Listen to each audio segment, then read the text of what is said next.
Boa noite para os companheiros.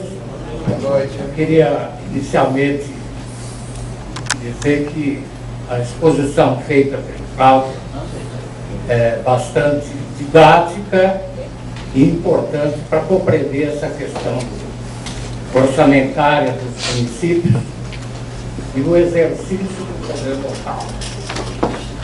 O Cláudio detalhou como é que se elabora o orçamento, os problemas da elaboração dessa questão orçamentária, as dificuldades de ajustar as despesas, as receitas, e informou também os diversos elementos que compõem a receita municipal.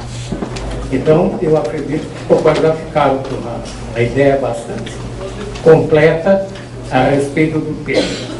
Eu vou me ater mais à questão do geral, digamos assim, sobre a participação dos municípios no bolo tributário nacional. Me parece uma coisa central, na medida em que, neste ano, por exemplo, está previsto uma arrecadação de 1.230 bilhões de reais. Desse bolo tributário nacional, gerado todo ele, 100% nos municípios, os municípios têm uma participação de 13% desse bolo tributário. Então é evidente que a participação da sociedade na elaboração do orçamento, que a gente dá o nome de orçamento participativo, seria uma maneira superior de exercer o poder local. Ou seja, a sociedade informando as suas necessidades e o poder público municipal respondendo com recurso para a execução dessas demandas da sociedade, de educação, de transporte, de saneamento, de saúde, enfim, todas as questões que afetam o morador da cidade. Mas ocorre que aí surge essa barreira. Existe uma demanda enorme, mas existe poucos recursos. E além do pouco recurso que tem para o município, que é o gerador de todo ele, todo o recurso tributário é gerado nos municípios, além do pouco que vem, ainda tem uma dívida. Eu vou falar um pouco sobre essa dívida, porque o Cláudio talvez não tenha tido tempo de esmiuçar essa questão. Essa dívida é uma papelada podre anterior ao período do real. Uma papelada de empréstimos feitos, de uma série de coisas geradas pelo processo inflacionário anterior e que depois se transformou em dívida do município. Quando foi elaborado no governo Itamar o Plano Real, precisava pôr ordem nas finanças do país e estabelecer uma moeda para o país, porque o Brasil não tinha mais moeda. Você se lembra, mas não tão novos, que a moeda geralmente ou era o dólar ou era o RTM, né? Todos os contratos, todos os preços se faziam com base no dólar ou na ORTM. Então era uma anarquia total no plano financeiro, no plano monetário. Com o plano real, com o plano de estabilização da moeda, era preciso pôr ordem nisso. E aí então a União, em 1900, começou em 1995, concluiu esse processo em 1996, a União assumiu toda essa papelada toda, que era dos estados e dos municípios, e consolidou o que se deu o nome na época de dívida dos estados e dos municípios.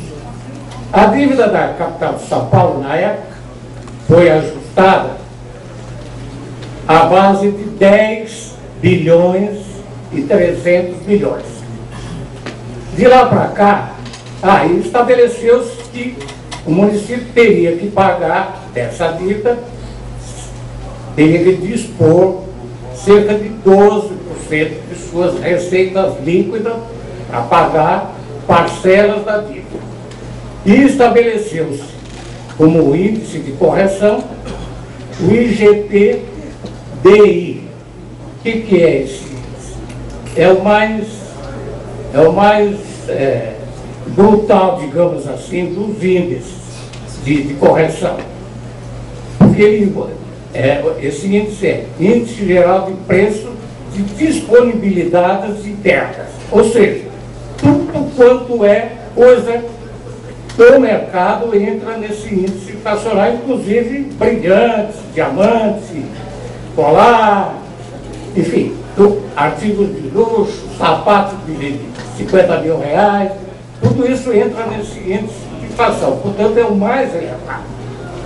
E esse índice, então, vai corrigindo a dívida anualmente e a parcela que o município paga cobre essa correção.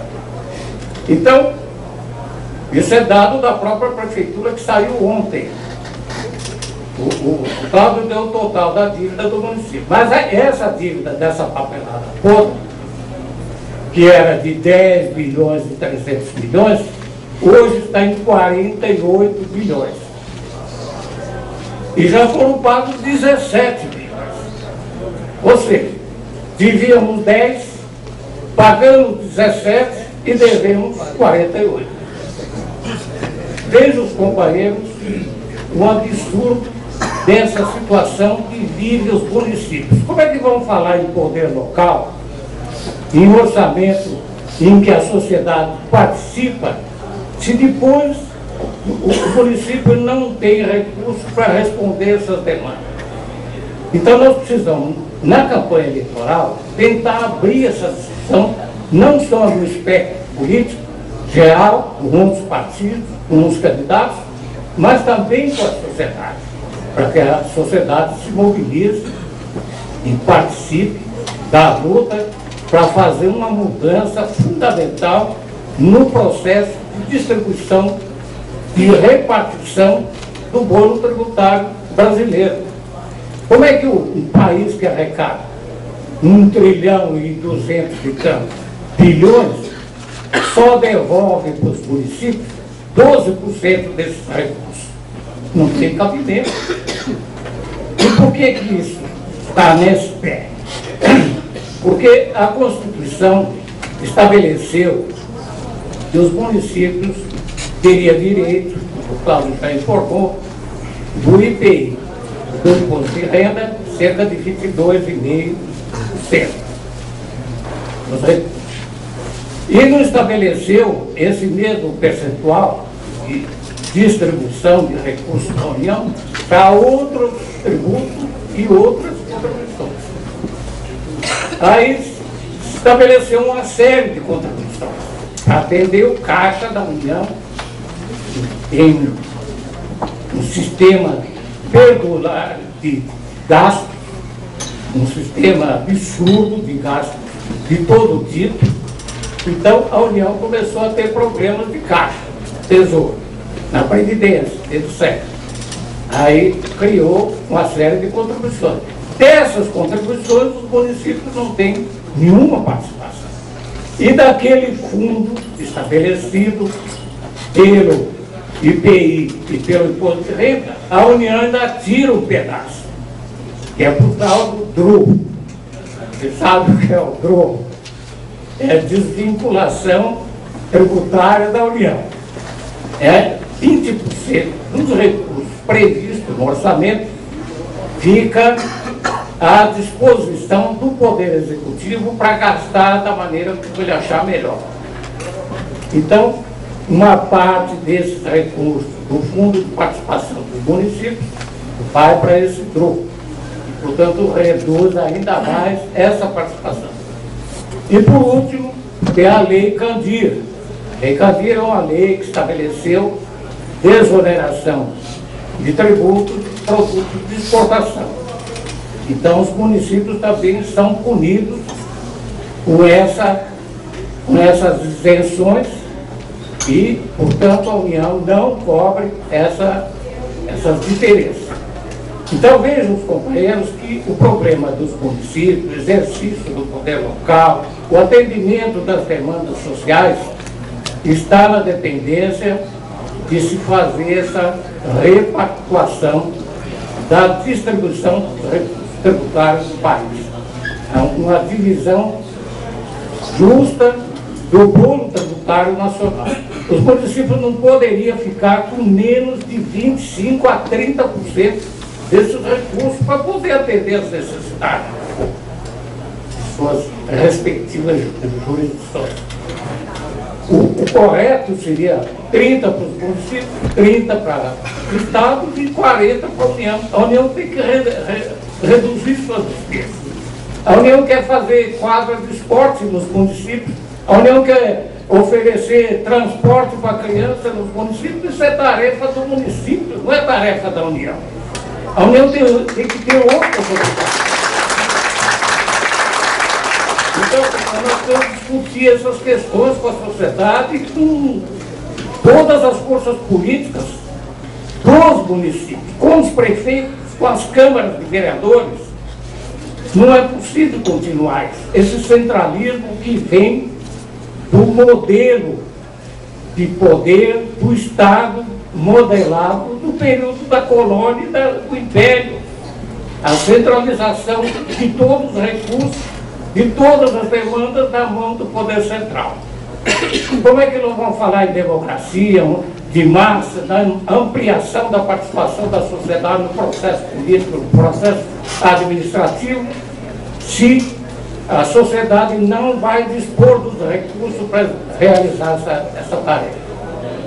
Então, era essa questão que eu queria colocar. Teria outros problemas para levantar, mas o Cláudio já esmiuçou bastante a questão aí dos tributos, as receitas municipais, como é que vem, etc. Eu só quis chamar a atenção de que, pela exposição do Cláudio, parece que é muitas fontes, tem dinheiro a dessa, mas não tem, são migalhas que a União quer repassar. E a outra parte, que são as chamadas verbas negociadas, é para ficar no balcão, toma lá da casa. Ou me apoia ou não tem verba. É para isso que a União quer centralizar todos os recursos da sua mão. Não, eu faço lá a ponte lá no córrego, a prefeitura não precisa fazer, deixa que eu faço. Que é para atender, comprar o voto do parlamentar, do deputado federal, do senador, do partido tal. Então, nós precisamos derrubar essa concepção centralista de poder e de recurso. E quando eu falo poder, eu estou falando também de recurso. Não tendo recurso, não tem poder. Por isso, nós precisamos travar essa batalha. Nós temos que mudar o critério de distribuição da cota à parte do ICMS, que é absurdo também. Tem município que recebe uma cota à parte per capita por ano de R$40 e tem outros municípios que recebem uma cota à parte per capita por ano de R$4.000, 100 vezes mais. Então, é uma forma de repartição dessa cota à parte dos municípios do ICMS absurda, que tem que ser alterada. A mesma coisa do Fundo de Participação dos Municípios. O Cláudio leu aí a relação dos índices que são considerados para fazer essa repartição. É uma complicação do inferno. Se nós podemos simplificar as coisas, por que complicar? É exatamente para deformar. Então, companheiros, eu quis colocar com esse ênfase essa questão financeira para que o partido, o PPS, levante essa bandeira junto à sociedade, na campanha eleitoral, fora da campanha eleitoral, dentro do parlamento, dentro das câmaras, na Assembleia Legislativa, nas conversas com outros partidos, para ver se faz uma mudança na Constituição, porque tudo isso está na Constituição, esses absurdos todos estão na Constituição. Precisamos mexer nisso, tem que repactuar esse processo todo. Era o que eu tinha a dizer, para ser breve.